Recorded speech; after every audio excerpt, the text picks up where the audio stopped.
सब लोगों को यीशु साहब, प्रेज द लॉर्ड, जय मसीह। आज के संदेश का विषय है अधिक परिश्रम किसके लिए। प्रभु को बहुत बहुत धन्यवाद। वो स्वर्ग छोड़कर हमारे लिए इस पृथ्वी पर आया और उसने बड़े बड़े कार्य किए, बड़े चिन्ह चमत्कार किए, मृतकों को भी जिंदा किया। और अगर आप यूहन्ना रचित सुसमाचार अध्याय 6 पहले पद से पढ़ेंगे तो कुछ पदों के भीतर आपको एक और आश्चर्य कर्म के बारे में जानकारी प्राप्त होगी। और वो आश्चर्य कर्म था 5 रोटियों और 2 मछलियों से हजारों लोगों को तृप्त करना। तो जब इस स्थान से प्रभु तिबरियास झील होकर के कफरनहूम चला गया तो बहुत से लोग ढूंढते हुए उसके पास आए। उन्हें देख करके प्रभु ने क्या कहा, मैं यूहन्ना 6:26-27 पद पढ़ करके बताना चाहता हूं। यहां लिखा है, यीशु ने उन्हें उत्तर देते हुए कहा, मैं तुमसे सच सच कहता हूं, तुम मुझे इसलिए नहीं ढूंढते कि तुमने चिन्ह देखे, परंतु इसलिए कि तुमने रोटियां खाई और तृप्त हुए। उस भोजन के लिए परिश्रम न करो जो नाश हो जाता है, परंतु उस भोजन के लिए जो अनंत जीवन तक बना रहता है, जिसे मनुष्य का पुत्र तुम्हें देगा, क्योंकि पिता अर्थात परमेश्वर ने उसी पर अपनी छाप लगाई है। परमेश्वर को धन्यवाद। परमेश्वर हमें अनंत जीवन के लिए अपनी ओर बुलाता है, और जो लोग अनंत जीवन के लिए प्रभु यीशु पर विश्वास करके परमेश्वर के पास आ जाते हैं, उनके लिए परमेश्वर का वचन बहुत ही महत्वपूर्ण बन जाता है। अब यहां पर प्रभु यीशु ने 2 महत्वपूर्ण बातें हमारे सामने रखी। एक तो सांसारिक भोजन और दूसरा आत्मिक भोजन। जो लोग प्रभु यीशु के पास थे भूखे, और प्रभु यीशु ने जिन पर देख करके तरस खाई और उनको 5 रोटियों और 2 मछलियों के द्वारा तृप्त कर दिया, हजारों लोग तृप्त हुए। अब वे बहुत उत्साहित हुए और प्रभु यीशु को ढूंढते ढूंढते उसके पीछे पीछे वे कफरनहूम तक पहुंच गए। और जब वे आए तो प्रभु ने उनके हृदय की स्थिति को बहुत अच्छी तरह से बयान किया। उसने कहा, तुम मुझे इसलिए नहीं ढूंढते कि तुमने चिन्ह देखे, परंतु इसलिए कि तुमने रोटियां खाई और तृप्त हुए। इसका मतलब हुआ कि वे लोग बहुत ही आनंदित हुए वहां रोटियां खा करके। और मुझे ऐसा लगता है जब प्रभु यीशु ने रोटियों को मल्टीप्लाई कर दिया तो स्वाद भी मल्टीप्लाइड हो गया। सुंदर रोटियां उन्हें खाने को मिली, मछलियां भी बहुत ही टेस्टी रही होंगी, और उनके जेहन में संभवतः कई दिनों तक इस भोजन का चाव रहा होगा, इस भोजन का स्वाद लटका हुआ रहा होगा।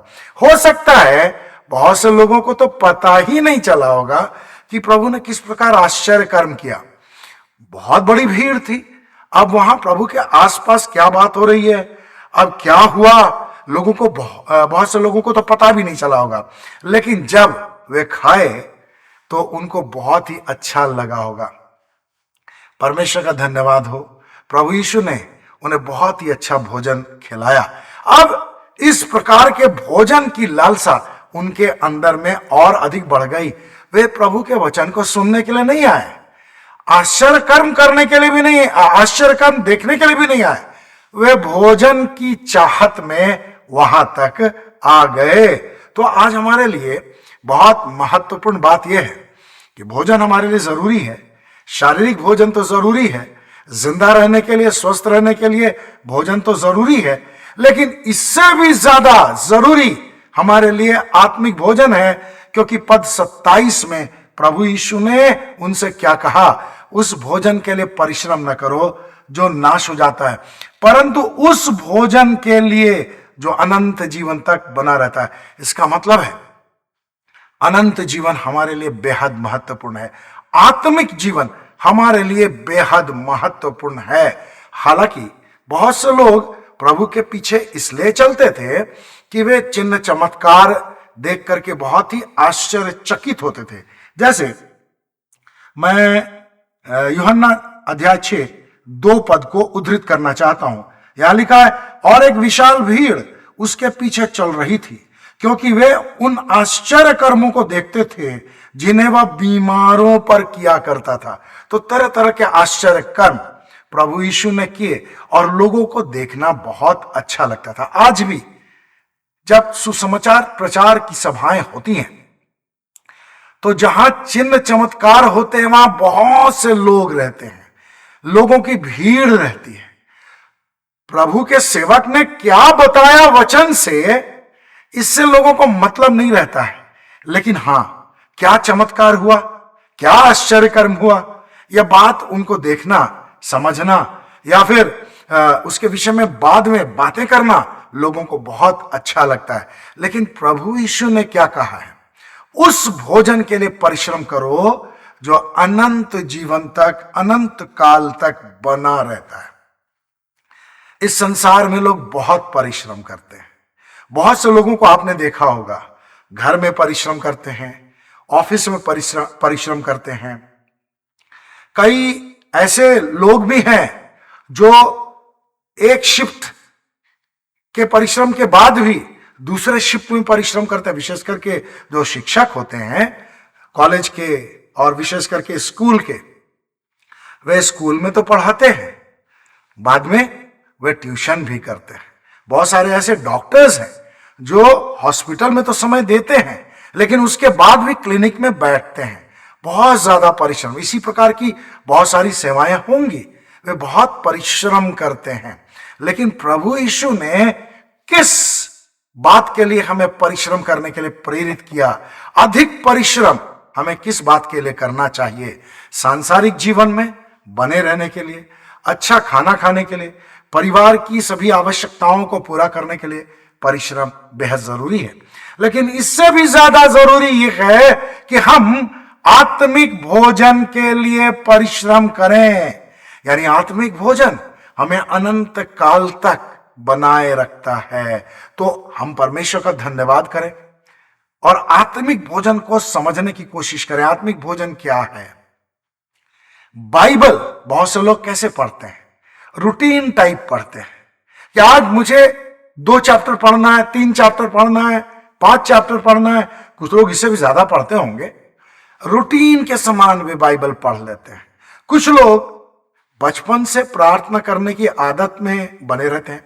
माता पिता ने उन्हें बचपन से ही सिखला दिया, बेटा सोने के पहले प्रार्थना करो, उठने के बाद प्रार्थना करो, खाने के पहले, खाने के बाद प्रार्थना करो, कहीं जाने के पहले और जाने के बाद घर आकर के प्रार्थना करो, धन्यवाद दो। तो कई लोग इस प्रकार की आदतों में रहते हैं, बाइबल पढ़ना, प्रार्थना करना। और कई लोगों को आदत के अनुसार सुसमाचार की सभाओं में जाना भी अच्छा लगता है, लेकिन यही काफी नहीं है। हमें परिश्रम के साथ बाइबल पढ़ना चाहिए। बाइबल पढ़ने का मतलब है आत्मिक भोजन के लिए परिश्रम करना। हमारे लिए शारीरिक भोजन जैसे होता है, हमारे शरीर को स्वस्थ रखता है, उसी प्रकार आत्मिक भोजन हमारी आत्मा को, हमारे प्राण को स्वस्थ रखेगा, संतुष्ट रखेगा, उन्नत करेगा। तो हमारे लिए बेहद जरूरी है कि हम परमेश्वर के वचन को बहुत ही गंभीरता पूर्वक पढ़ें। आत्मिक भोजन है ये। प्रार्थना हम रूटीन के अनुसार न करें कि हर दिन हमें प्रार्थना करना चाहिए, इसलिए 5 मिनट 10 मिनट हम लोग बैठ लें, यह भी अच्छा है। लेकिन उससे भी ज्यादा अच्छा है, जैसे प्रभु ने यूहन्ना 6:27 में कहा, परिश्रम करो। तो हमारे लिए प्रार्थना परिश्रम के आधार पर होना चाहिए। आसान प्रेयर, घरबारी प्रार्थना, उसे कोई परिश्रम नहीं है। परिश्रम है जब प्रार्थना में हम अंधकार की शक्तियों के विरुद्ध खड़ा होते हैं और विश्वास से उन बातों के लिए प्रार्थना करते हैं जो बातें हमें दिखाई नहीं दे रही हैं। उन बातों के लिए हम गंभीर रहते हैं, उन बातों के लिए हम परिश्रम करते हैं जिनका परमेश्वर की नजर में महत्व है। हमें दूसरों को उत्साहित करने के लिए, दूसरों के लिए प्रार्थना करने के लिए, और अगर मौका मिले तो बाइबल में से मेहनत करके, पढ़ करके, बहुत ही अच्छा नोट्स तैयार करके दूसरों को परमेश्वर के वचन से बताना, यह परिश्रम है। इसके अलावा और भी अधिक परिश्रम की बातें, आत्माओं को जीतने के लिए और भी ज्यादा परिश्रम की बातें हैं। तो हमें आत्मिक दृष्टिकोण से इस बात के महत्व को समझना चाहिए जो प्रभु यीशु ने यूहन्ना 6:27 में कहा, उस भोजन के लिए परिश्रम न करो जो नाश हो जाता है। यानी सांसारिक भोजन तभी तक महत्वपूर्ण है जब तक हम इस संसार में हैं। इस संसार के बाद भी एक संसार है जो अनंत संसार है, जो परमेश्वर ने हमारे लिए रखा है कि उसके बेटे बेटियां आएंगे, और जो लोग इस संसार में अनंत जीवन को महत्वपूर्ण जानते हैं वे अवश्य ही आत्मिक रूप से परिश्रम करेंगे। मैं आपको बताना चाहता हूं आत्मिक परिश्रम का क्या महत्व है। दानियल की पुस्तक अध्याय 12 और उसके 2 और 3 पद को मैं पढ़ना चाहता हूं। यहां लिखा, और जो मिट्टी में मिल गए हैं उनमें से बहुतेरे जाग उठेंगे, कुछ तो सनातन काल के जीवन के लिए और कुछ सदा तक अपमानित और घृणित ठहराए जाने के लिए। तो कौन है जो सनातन काल के जीवन के लिए फिर से जीवित हो उठेंगे? जिन्होंने आत्मिक जीवन को, आत्मिक भोजन को परिश्रम करके प्राप्त किया, वे आत्मिक जीवन में लगातार परिश्रम करके आगे बढ़ते गए। और कौन है जो सदा के लिए अपमानित और घृणित ठहराए जाने के लिए ठहराए गए हैं? जो लोग संसार के लिए परिश्रम करते हैं, अपने शरीर के लिए परिश्रम करते हैं, सांसारिक सुख सुविधाओं के लिए परिश्रम करते हैं, संसार में नाम कमाने के लिए परिश्रम करते हैं, प्रभु यीशु को अपने जीवन से अलग रख करके किसी भी क्षेत्र के लिए परिश्रम करते हैं, वे सदा के लिए अपमानित और घृणित ठहराए जाने के लिए जीवित हो जाएंगे। तो हमारे लिए क्या जरूरी है? हम अपमानित होने के लिए संसार में नहीं है। हमें अपमानित करने के लिए प्रभु यीशु ने अपना लहू नहीं बहाया है। वो आज जिंदा है तो हमें अनंत जीवन देने के लिए, हमारे पापों को अपने ऊपर उठा लेने के लिए और हमारी सहायता करने के लिए, ताकि हम अनंत जीवन के लिए लगातार परिश्रम करें। और जो लोग परिश्रम करते हैं उनके लिए क्या लिखा हुआ है? 3 पद में, समझदार लोग आकाश मंडल के तेज के समान, और जो बहुतों को धार्मिकता की ओर बढ़ाते हैं वे सदा सर्वदा तारों के समान चमकेंगे। हालेलुया। तो परमेश्वर के वचन में समझदार किसको कहा गया है? जो परमेश्वर के वचन को पढ़ करके उस पर चलते हैं। जैसे प्रभु यीशु ने कहा कि जो मनुष्य वचन को सुनता और उन पर चलता है वो बुद्धिमान मनुष्य के समान है। उस बुद्धिमान मनुष्य के समान जिसने अपना घर चट्टान पर बनाया। और जो लोग केवल सुनते हैं और उस पर चलते नहीं, वे उस मूर्ख मनुष्य के समान हैं जिसने अपना घर बालू पर बनाया। तो हम परमेश्वर को धन्यवाद दें, हमें परमेश्वर ने इस पृथ्वी पर रखा है कि हम धार्मिकता में बढ़ते जाएं और दूसरों को भी बढ़ाने के लिए प्रयत्नशील रहें। दूसरों को जब धार्मिकता में हम बढ़ाने की कोशिश करते हैं तो इसमें परिश्रम लगता है, और खुद भी जब हम धार्मिकता में बढ़ेंगे तभी हम दूसरों को धार्मिकता में बढ़ा सकते हैं। तो खुद भी जब हम धार्मिकता में बढ़ने के लिए गंभीर प्रयास करते हैं तो हमें परिश्रम करना होगा। मैं आपको उत्साहित करने के लिए एक स्थान से और पढ़ना चाहता हूं। 2 तीमुथियुस 2 अध्याय 22वां पद। यहां लिखा है, जवानी की अभिलाषाओं से भाग, और जो लोग शुद्ध हृदय से प्रभु का नाम लेते हैं उनके साथ धार्मिकता, विश्वास, प्रेम और शांति का अनुसरण कर। तो जवान हैं, जो जवानी की स्थिति में हैं, उनके लिए तो है कि जवानी की अभिलाषाओं से भाग।